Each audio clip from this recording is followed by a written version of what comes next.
Just finally, no one from Labor's sort of saying publicly what they'd do if the referendum failed. Peter Dutton is, and he'd ultimately, if he gets power, hold a referendum just on Indigenous recognition in the Constitution, so not the voice aspect. There's been a response to that today from the Yes camp.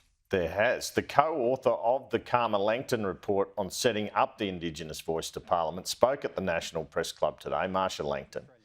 And in answer to a question from Sky's Joel Philp, says she won't be helping Peter Dutton with his second referendum on constitutional recognition that he promised on Sunday agenda. If the polls are right and the voice isn't successful, would you be interested in working with a future coalition government on a referendum for constitutional recognition as Peter Dutton has promised? Not in the least.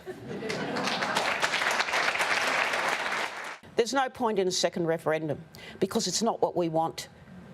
As Peter Dutton outlined the purpose of his referendum, or to the extent that he did, it is not what we asked for. So on those grounds, no, I'm not interested, and I know that over 80% of Indigenous Australians would not be interested.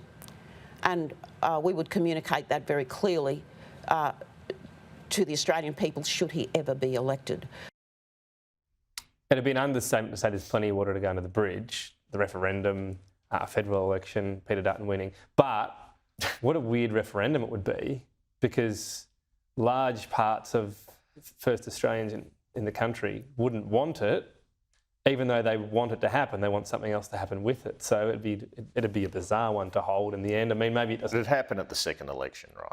So that would take some of the sting out of it. And they might legislate a different local voice, not in the Constitution, legislate it as well. So a few other things that happen first, I guess. It's a big one for the crystal ball, what's going to happen in 5 years, but you like to stick to something a bit more short term.